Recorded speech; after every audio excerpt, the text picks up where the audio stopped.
இனி அடுத்தாக விரைவு செய்திகளை பார்க்கலாம். தமிழ்நாட்டில் இன்றும் நாளையும் ஓரிரு இடங்களில் வெப்பநிலை அதிகரிக்கும் என சென்னை வானிலை ஆய்வு மையம் கணித்துள்ளது. தமிழ்நாடு, புதுச்சேரி மற்றும் காரைக்கால் பகுதிகளில் வறண்ட வானிலை நிலவக்கூடும் என கூறியுள்ள வானிலை மையம் அதிகபட்ச வெப்பநிலை இயல்பை விட 2 முதல் 3 டிகிரி செல்சியஸ் அதிகமாக இருக்கக்கூடும் என தெரிவித்துள்ளது. சென்னை மற்றும் புறநகர் பகுதிகளில் அதிகபட்சமாக வெப்பநிலை 34 டிகிரி செல்சியஸாக பதிவாகும் என்றும் வானிலை மையம் தெரிவித்துள்ளது. காஞ்சிபுரம் மாநகராட்சியில் 100% வரியை தாமாக முன்வந்து செலுத்தியவர்களை மேயர் மகாலட்சுமி தேடிச் சென்று பாராட்டினார். ஏகாம்பரநாதர் கோவில் சன்னதி தெரு, ஒலி முகமது பேட்டை உள்ளிட்ட இடங்களில் தாமாக முன்வந்து வரி செலுத்தியவர்களை நேரில் சந்தித்து பரிசு வழங்கி சால்வை வைத்து மேயர் மரியாதை செய்தார். தமிழகத்தில் உள்ள மாநகராட்சிகளில் பொதுமக்களிடம் இருந்து அதிக வரி வசூல் செய்த பட்டியலில் காஞ்சிபுரம் மாநகராட்சி 3ஆம் இடத்தில் உள்ளது. அம்மாநகராட்சியில் வரி நிலுவை வைத்துள்ளவர்களை அதிகாரிகள் தேடிச் சென்று வசூல் செய்வது ஒருபுறம் இருக்க, வரி செலுத்தியவர்களை மேயர் இதுபோன்று ஊக்குவித்து வருகிறார். அமெரிக்காவில் இருந்து டெல்லி வந்து கொண்டிருந்த ஏர் இண்டியா விமானம் தொழில்நுட்ப கோளாறு காரணமாக ஸ்வீடனில் அவசரமாக தரையிறக்கப்பட்டது. அமெரிக்காவின் நியூஜெர்சி மாகாணத்தில் உள்ள நுவாக் நகரில் இருந்து 300 பயணிகளுடன் ஏர் இண்டியா விமானம் டெல்லி நோக்கி வந்து கொண்டிருந்தது. நடுவானில் விமானத்தின் என்ஜினில் ஆயில் கசிவு ஏற்பட்டதால் கட்டுப்பாட்டு அறைக்கு விமானி தகவல் தெரிவித்தார். இதையடுத்து விமானம் அவசரமாக ஸ்வீடனின் ஸ்டாக்ஹோம் நகரில் தரையிறக்கப்பட்டது. முன்னெச்சரிக்கை நடவடிக்கையாக இந்த விமான நிலையத்தில் தீயணைப்பு வீரர்கள் தயார் நிலையில் நிறுத்தி வைக்கப்பட்டிருந்தனர். விமானம் பத்திரமாக தரையிறங்கியதாகவும் பயணிகள் பாதுகாப்பாக இருப்பதாகவும் ஏர் இண்டியா நிறுவனம் தெரிவித்துள்ளது.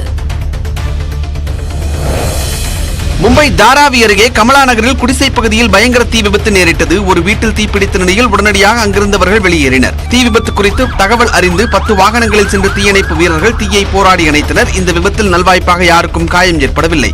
தீ விபத்தை தொடர்ந்து அங்கு போக்குவரத்தில் மாற்றம் செய்யப்பட்டது.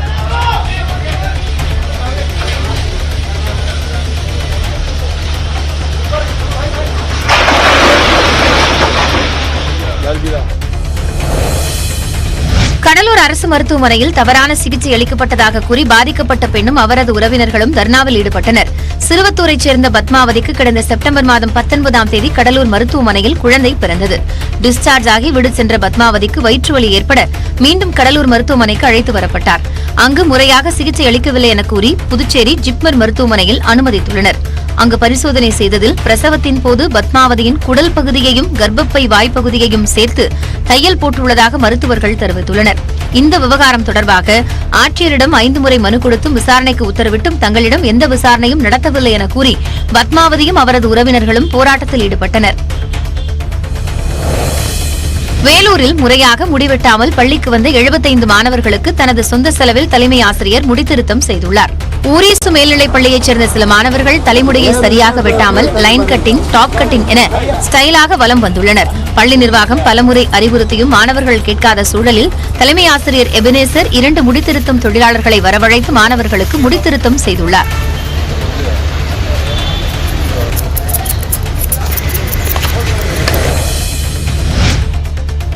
தமிழ்நாட்டின் கனவு திட்டமான கிழக்கு கடற்கரை ரயில் பாதை திட்டத்தை மாற்றக்கூடாது என்று பாமக தலைவர் அன்புமணி ராமதாஸ் கோரிக்கை விடுத்துள்ளார். இது தொடர்பாக அவர் விடுத்துள்ள அறிக்கையில், சென்னையிலிருந்து மாமல்லபுரம், புதுச்சேரி வழியாக கடலூருக்கு கிழக்கு கடற்கரை வழியாக ரயில் பாதை அமைக்கும் திட்டத்தில் மாற்றம் செய்ய ரயில்வே துறை முடிவு செய்திருப்பதாக வெளியாகியுள்ள செய்தி அதிர்ச்சி அளிப்பதாக தெரிவித்துள்ளார். பெருங்குடி ரயில் நிலையத்திற்கு மாற்றாக செங்கல்பட்டிலிருந்து ரயில் பாதை அமைக்கப்பட்டால் அது கிழக்கு கடற்கரை ரயில் பாதையாக இருக்காது என்றும் அன்புமணி ராமதாஸ் தெரிவித்துள்ளார். இந்த திட்டத்திற்கு கூடுதல் செலவாகிறது என்ற ரயில்வே நிர்வாகம் கூறிய விளக்கத்தை ஏற்றுக்கொள்ள முடியாது என்று தெரிவித்துள்ள அவர் 16 ஆண்டுகள் திட்டத்தை தாமதப்படுத்தியதற்கான தண்டனையாக கூடுதல் செலவை ஏற்றுக்கொள்ள வேண்டும் என்றும் அன்புமணி ராமதாஸ் கூறியுள்ளார். சென்னை பட்டினப்பாக்கம் கடற்கரை சாலையில் மீன் வியாபாரிகள் மறியலில் ஈடுபட்டதால் பரபரப்பு ஏற்பட்டது. அங்குள்ள உட்புற சாலை ஓரத்தில் உள்ள மீன் கடைகள் போக்குவரத்திற்கு இடையூறாக இருப்பதாக கூறி மாநகராட்சி அதிகாரிகள் அவற்றை அப்புறப்படுத்த கூறியிருந்தனர். இதற்கு எதிர்ப்பு தெரிவித்து மீனவர்கள் மறியல் போராட்டத்தில் ஈடுபட்டனர். இதனால் அங்கு போக்குவரத்து நெரிசல் ஏற்பட்டது. தங்களது வாழ்வாதாரத்தை பாதிக்கும் வகையில் நடவடிக்கைகளை சென்னை மாநகராட்சி அதிகாரிகள் எடுக்கக்கூடாது என்று மீனவர்கள் வலியுறுத்தினர். கடைகளை ஒழுங்குபடுத்த சென்னை மாநகராட்சி சார்பில் மீன் வணிக வளாகம் அமைத்து தர வேண்டும் என்று மீனவர்கள் கேட்டுக் கொண்டுள்ளனர்.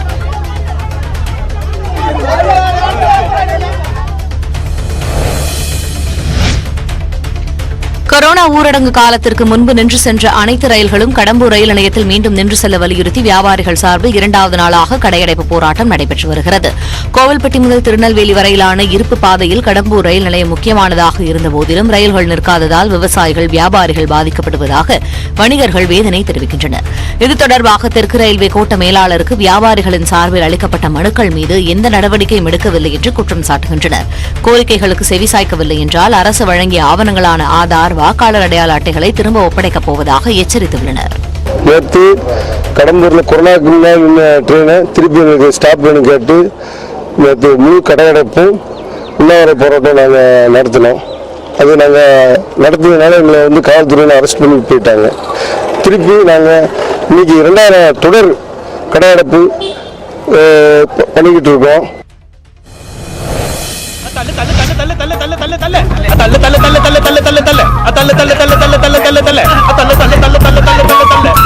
இதே பாணியில் உத்தரப்பிரதேசத்திலும் ஒரு சம்பவம் நடந்துள்ளது. ஆனால் பேருந்தோ காரோ பாதியில் நிற்கவில்லை. மாறாக ரயில் என்ஜின் மட்டும் பழுதாகி நிற்க அதனை பயணிகள் இணைந்து பின்னோக்கி தள்ளினர். இந்த காட்சிகள் உத்தரப்பிரதேச மாநிலம் பரேலியில் உள்ள ரயில் நிலைய 1ஆம் நடைமேடையில் பதிவு செய்யப்பட்டு இந்திய அளவில் விமர்சனங்களை பெற்று வருகின்றன.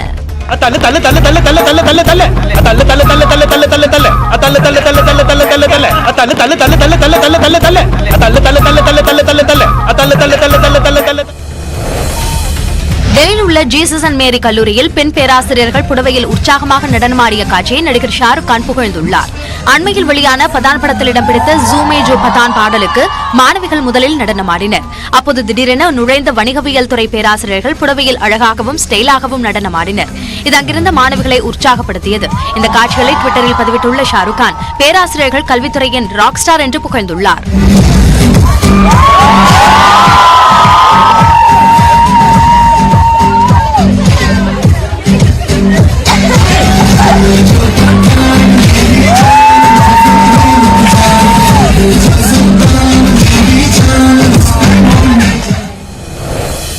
டெல்லி மற்றும் மும்பையில் உள்ள பிபிசி அலுவலகங்களில் வருமான வரித்துறையினர் நடத்திய ஆய்வுக்கு பிரிட்டன் நாடாளுமன்றத்தில் கண்டனம் தெரிவிக்கப்பட்டது. பிபிசி அலுவலகங்களில் நடத்தப்பட்ட ஆய்வு ஆழ்ந்த கவலையை ஏற்படுத்தியுள்ளதாகவும் பிபிசி நிறுவனம் பத்திரிகை சுதந்திரத்துடன் இயங்க அனுமதி அளிக்க வேண்டும் என்றும் அமைச்சர் டேவிட் ராட்லி கூறியுள்ளார். அமெரிக்க அதிபர் தேர்தலில் டொனால்டு டிரம்பிற்கு எதிராக களமிறங்க உள்ளதாக இந்திய வம்சாவளியான விவேக் ராமசாமி அறிவித்துள்ளார். 2024 அதிபர் தேர்தலில் ஜனநாயக கட்சி சார்பில் மீண்டும் ஜோ பைடன் போட்டியிடுவார் என தகவல்கள் வெளியாகியிருக்கின்றன. அதேபோல குடியரசுக் கட்சி சார்பில் முன்னாள் அதிபர் டிரம்ப் மறுபடியும் களம் காண முனைப்பு காட்டி வரும் நிலையில் இந்திய வம்சாவளியைச் சேர்ந்த இளம் தொழிலதிபரான விவேக் ராமசாமி குடியரசுக் கட்சி சார்பில் போட்டியிடுவதாக அறிவித்துள்ளார். 37 வயதான விவேக் ராமசாமி கேரள மாநிலம் பாலக்காட்டில் உள்ள வடக்கஞ்சேரியை பூர்வீகமாக கொண்ட மிகப்பெரிய கோடீஸ்வரர் ஆவார். ஏற்கனவே இந்திய வம்சாவளியைச் சேர்ந்த நிக்கி ஹாலி என்பவர் குடியரசுக் கட்சி சார்பில் டிரம்பிற்கு போட்டியாக களமிறங்கியுள்ளார். இந்து சமய அறநிலைத்துறை கட்டுப்பாட்டில் உள்ள கோவில்களில் நடத்தப்படக்கூடிய இலவச திருமணங்களுக்கான செலவின தொகையை 20,000 50,000 உயர்த்தி அரசு அறிவித்துள்ளது. இந்து சமய அறநிலைத்துறை சார்பில் நடத்தி வைக்கப்படக்கூடிய இலவச திருமணத்திற்கு மணமக்கள் ஆடைகள், 4 கிராம் தங்கம், பீரோ, கட்டில், பாத்திரங்கள் உள்ளிட்ட சீர்வரிசை பொருட்கள் வழங்கப்படுகின்றன. அரசின் திட்ட செலவுடன் உபயதாரர்கள் வழங்கக்கூடிய நிதி மற்றும் கோவில்களின் நிதி மூலமே இலவச திருமணங்கள் நடத்தப்படுவதால் இலவச திருமணத்திற்கு அனுமதிக்கப்பட்ட 20,000 ரூபாயை 50,000 உயர்த்த வேண்டும் என்று இந்து சமய அறநிலைத்துறை ஆணையர் கோரிக்கை விடுத்தார். இலவச திருமண செலவினங்களை பரிசீலித்த தமிழ்நாடு அரசு அனுமதிக்கப்பட்ட செலவின தொகையை 50,000 ரூபாயாக உயர்த்தி அறிவித்துள்ளது. இது தொடர்பான அறிவிப்பை அரசு முதன்மை செயலாளர் சந்திரமோகன் வெளியிட்டுள்ளார்.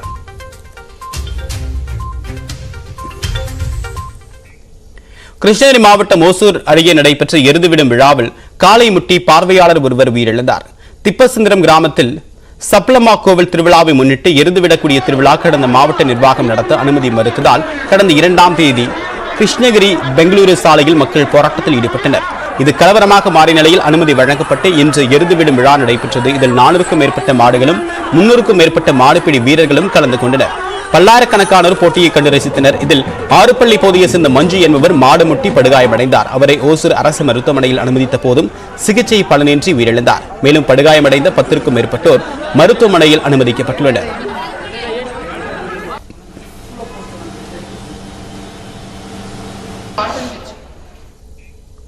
அருந்ததியின மக்கள் குறித்து வரலாற்று தகவல்களையே பேசினேன் என்று நாம் தமிழர் கட்சியின் தலைமை ஒருங்கிணைப்பாளர் சீமான் தெரிவித்துள்ளார்.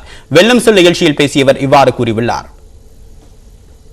நான் வரலாற பேசினேன், உண்மையை பேசினேன். அதுல அவங்க கோச்சுக்கிறதுக்கு ஒண்ணும் இல்லை. அருந்ததி மக்கள் மேல எனக்கு எந்த இது இல்லை, பேரன்புதான் இருக்கு. உங்களுக்கு எல்லாரும் மேலே எனக்கு மனித வெறுப்பே கிடையாது. உங்களுக்கு தெரியும் நினைக்கிறேன். நாங்க உயிர்மை நேயர்கள், உலகம் தழுவி நேசித்த இனத்தின் கூட்டம். என்னுடைய பேராசிரியர் பெருந்தகை தோ பரமசிவம், அவர் எனக்கு தமிழ்துறை பேராசிரியர் தான். ஆனா அவர் வரலாற்று பேரறிஞர், ஆய்வறிஞர். உங்களுக்கு தெரியும். அவருக்கு பேசின காணொலி வலைவொலியில் இது என்னோட பகிரில இருக்கு, நான் உங்களுக்கு அனுப்புறேன். அவரை தான் சொல்றாரு, இதுல கோச்சுக்கிறதுக்கு ஒண்ணும் இல்லை. நீங்க விஜயநகர பேரரசு வந்த போதுதான் நீங்க இங்க வந்தீங்க, அப்படிதான் நீங்க இங்க வந்தீங்கன்னு சொல்றேன் வரலாறு.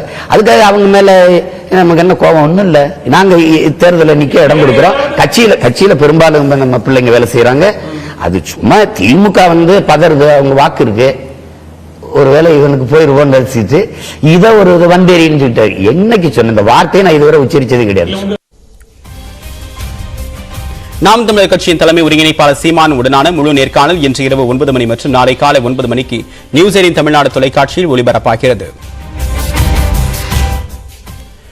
கோவை மாவட்டம் மதுக்கரை அருகே ஊருக்குள் நுழைந்த மக்னா யானை மதில் சுவரை உடைத்துக் கொண்டு அசால்ட்டாக நடந்து சென்ற வீடியோ காட்சி வெளியாகியுள்ளது. தருமபுரி கிருஷ்ணகிரி மாவட்ட எல்லையான ஒகேனக்கல், தேன்கனிக்கோட்டை, பஞ்சப்பள்ளி, மாரணஹள்ளி, பெண்ணாகரம் வனப்பகுதியிலிருந்து மக்னா யானை வனப்பகுதிக்கு செல்லாமல் விவசாய நிலங்களை சேதப்படுத்தி வந்தது. கடந்த 5ஆம் தேதி இந்த யானையை மயக்க ஊசி செலுத்தி பிடித்து 6ஆம் தேதி கோவை பொள்ளாச்சி அருகே உள்ள டாப் ஸ்லிப் வனச்சரகத்திற்கு உட்பட்ட வரகளியாறு வனப்பகுதியில் விடுவித்தனர். 10 நாட்களாக வனப்பகுதிக்குள் சுற்றித் திரிந்த மக்னா யானை சேத்துமடை பகுதிக்கு சென்று பொள்ளாச்சியிலிருந்து பாலக்காடு சாலையை கடந்து மதுக்கரைக்கு வந்தது. இங்கு மதில் சுவரை உடைத்துக் கொண்டு அசால்ட்டாக நடந்து சென்றது பொதுமக்களிடையே அச்சத்தை ஏற்படுத்தியுள்ளது. இதையடுத்து அந்த யானையை வனப்பகுதிக்குள் விரட்ட வனத்துறையினர் முயற்சி மேற்கொண்டு வருகின்றனர்.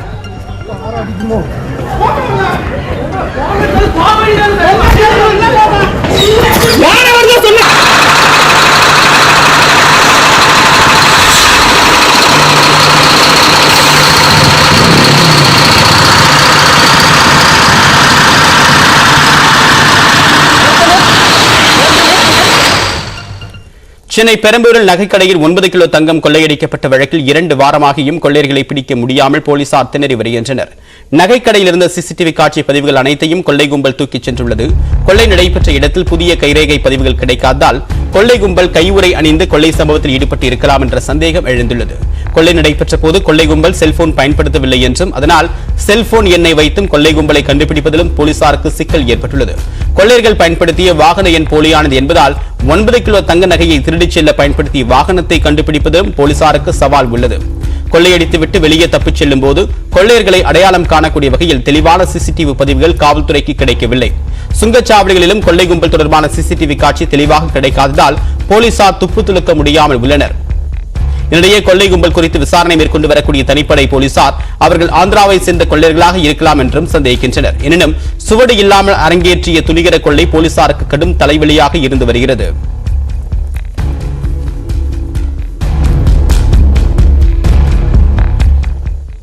மற்ற செய்திகளை ஒரு சிறிய இடைவேளைக்கு பிறகு